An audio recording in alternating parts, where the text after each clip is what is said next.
Southwestern family of companies welcomes you to the Action Catalyst. Each week, our diversely and amazingly accomplished guests share their insights and inspirations to help us ignite our own. So let's invest attention together to breathe, to reflect and refocus, and decisively defeat that voice we call Mr. Mediocrity. Then let's enjoy moving forward to make a positive difference in our world. This episode is sponsored by Southwestern Speakers. Southwestern Speakers is comprised of top-producing thought leaders, authors, and experts who deliver dynamic presentations that shift the hearts and minds of audiences worldwide. Our team of experienced agents can guide you to find the right speaker for your annual conferences, meetings, and events, providing outstanding service from start to finish. Southwestern Speakers goes above and beyond to elevate your event and offers additional programs to extend the impact of our speaker's presentation long after they have left the stage.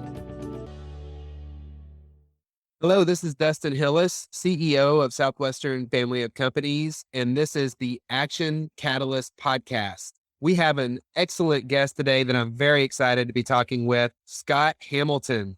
Scott Hamilton has won 70 figure skating titles, awards, and honors, and is a member of the Olympic Hall of Fame and the World Figure Skating Hall of Fame. The gold medalist is also a cancer survivor and activist, launching the Scott Hamilton Cares Foundation. Scott, welcome to the Action Catalyst. Hey, thank you very much. This will be fun. We're neighbors here in Nashville, Tennessee. That's fantastic. What part of town are you in? I live in East Nashville. Yeah, very cool. I'm in Brentwood. We were in Franklin for about 12 years, then moved into Brentwood for the last 3. How long have you been in Nashville? 15 years total. Yeah, same. We moved here in the same year then. That's funny. Yeah. What brought you to Nashville? You know, I spent most of my time in Denver, and then I survived cancer and decided I needed to kind of step away and kind of figure things out, what my next move was. And I just sort of got in my car and I drove, and I ended up in LA, somehow, and just sort of like, if I kept driving, I would end up in the ocean. So I thought I better stop. And I figured it was, honestly, it's kind of crazy to say this, but LA was a really good place to be alone. It's designed for that, so I kind of was in and out of kind of isolation. I would do all my work and tour, and then I go back to LA in the summer, and I made some really lifelong friends there. But it was there that I met my wife. We had our first child, and neither one of us felt like raising him in Southern California was best for him. So we had some friends from Nashville, and they said, "Why don't you check it out?" My wife's from Jackson, Tennessee, so we decided to come back and kick the tires on it for a few days, and we decided to be a great place to raise a family. So now we have 4 kids, and we just couldn't be happier to live in this community. It's a spectacular community. I agree. Yeah, it seems that there's a lot of people moving from California to Nashville right now. Yeah, I call Franklin a refugee colony for Los Angeles. That's awesome. Well, I know you're the author of 3 best-selling books, and you speak often on how winning strategies from the ice can be translated to the business world and other worlds. Tell us a little bit about that. That's fascinating. Well, I mean, winning, there are certain habits, there are certain action items that need to be put in place in order to be successful in anything. And sports, I think, is such a great draw. There's such a light on sports because of just the drama of winners lose, or, succeed or fail, or all those things. But, to be able to even be competitive on the level that we see these athletes, it takes so much to get there. And it's the same in any life aspiration. If you really want to be successful in business, you pretty much have to take the same steps, obviously different capacities, but the same steps in order to be successful. There's got to be commitment. There's got to be a real desire to be successful, which means, it's not only just showing up, but it's showing up with the intention of getting better and stronger. There's the idea of how to process failure. And I've got my own thoughts on that. And then, criticism, how do you process criticism? And it's at commitment levels. And there's so much about falling down and getting up, in skating that really works in every aspect of life.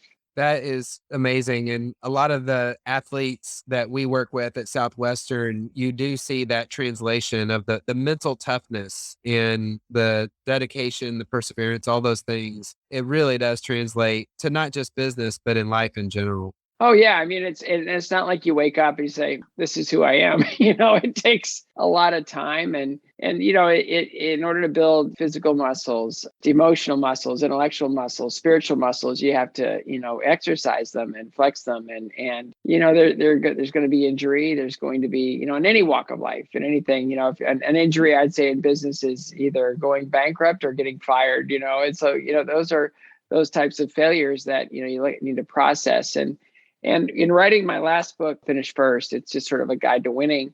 It really is about failure really becoming a tool for education, not a burdensome, like disfiguring scar on your soul and being, that you have to carry around with you for the rest of your life. I try to encourage people that if we can really just sort of turn failure into information, it's a lot easier and a lot lighter, to walk through life that way. Failure is, okay, that didn't work. That ended badly. Let's figure out a way to do it better next time. And then just allow the other one to be kind of, delete and discard.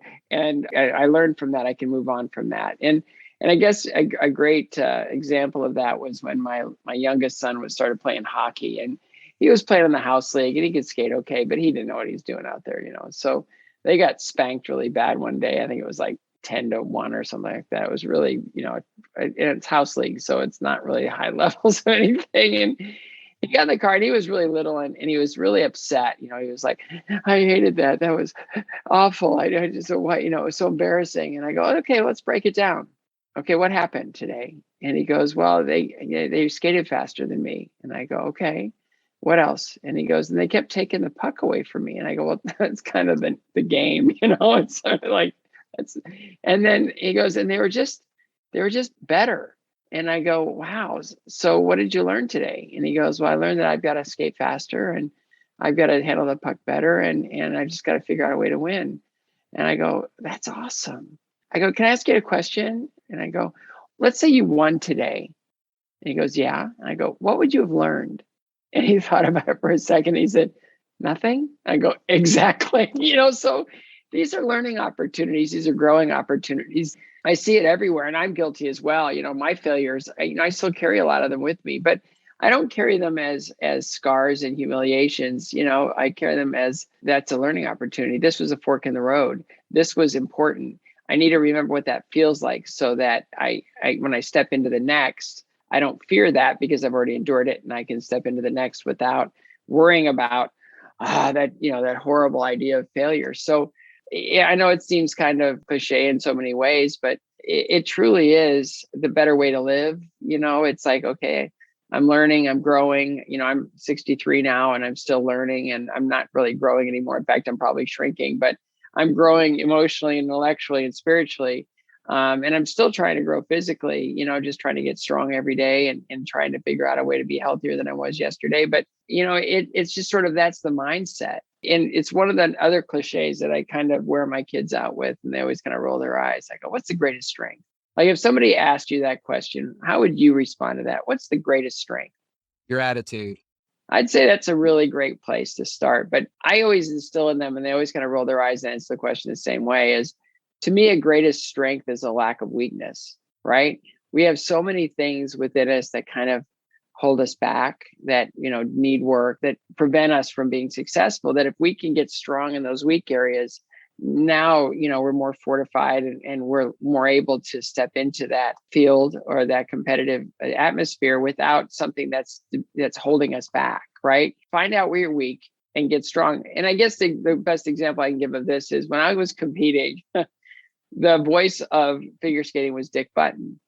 And Dick Button was always very, very critical. And he would always, point out things with skaters that really, just like, oh, that was atrocious. And that was just disappointing. And how can this person be winning at this level with such a horrible camel spin? Or the choreography here is lacking. And all these things that he would say in each broadcast. And I'd listen, and I'd say, okay, he said, I wasn't good at that. All right. So he's never, after this season, he's never going to be able to say that again. Right. Yeah. So, the next year he'd go to look for that same criticism and wasn't there, and he'd have to find something else. And when he found it, I'd say, okay, he's never going to say that again. And so I'd work on that. And the next year, I'd come back and he'd say, well, I really like the direction, but I think that, blah, blah, blah, and it would be another criticism. And I'd say, okay, he's not going to be able to say that again. And so by the time I showed up at the Olympics in 1984, he was a cheerleader. There really wasn't anything left for him to criticize. And, and it was really funny how, my whole preparation mentality, for those years that I was on top of the sport was to shut Dick Button up. And now, it's funny how we become such dear friends, and I just respect him and I admire him, and I still call him the greatest skater of all time. But, it was amazing that, learning in that it's like, there's a criticism. Okay. All right. And then, and then I've learned, over the years that criticism comes in two forms only: opinion and fact.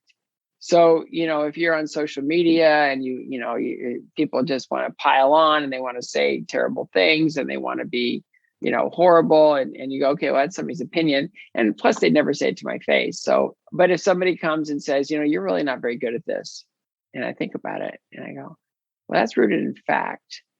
Thank you. That's a gift. Thank you. I had one judge tell my coach, this is when I started coming up in the rankings, and she said, it's really wonderful to see Scott doing so much better, but you all have to understand that he's too short to be competitive internationally.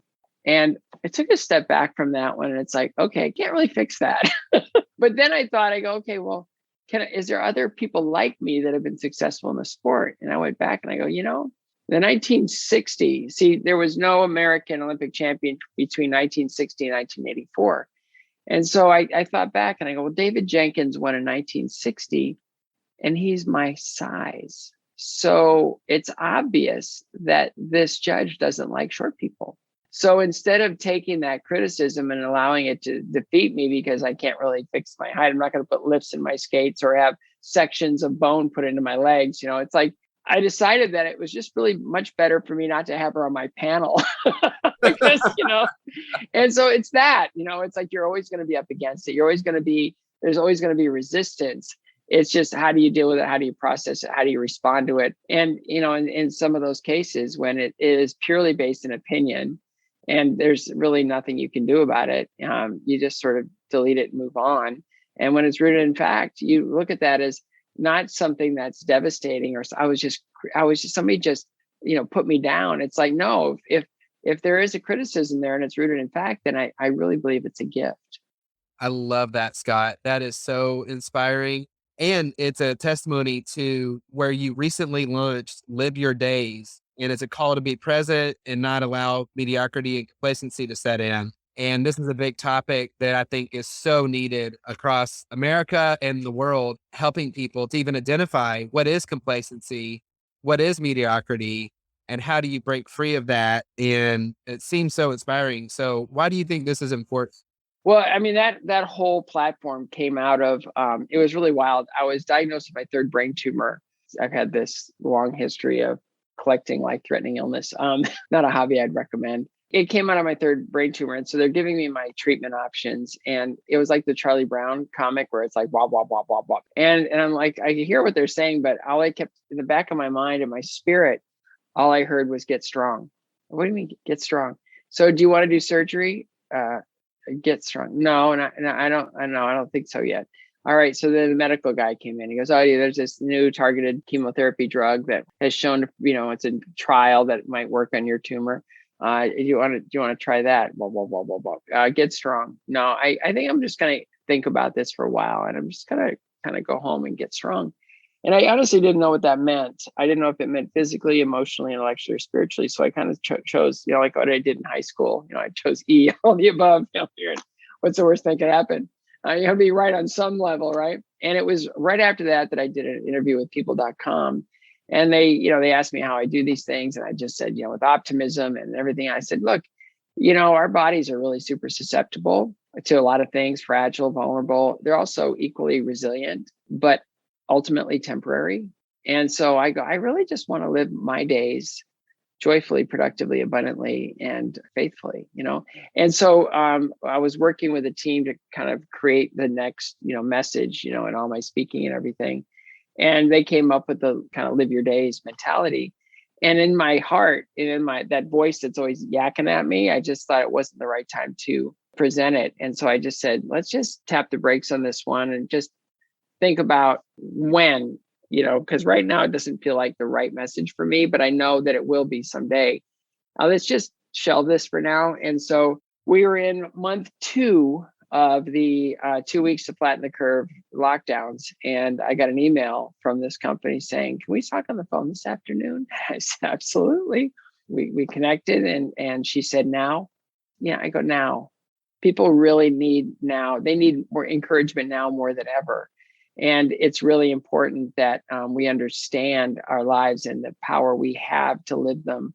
And we just have to take charge now. We just have to understand that, we're living in this really crazy time in our world, and we're being threatened by this pathogen. And we've got to just figure out ways of getting strong and recognizing the joyful aspects of our life, our quality aspects of our lives, building those muscles so that, when things like this come in, people are fortified and they go, okay, I got it. We'll be fine.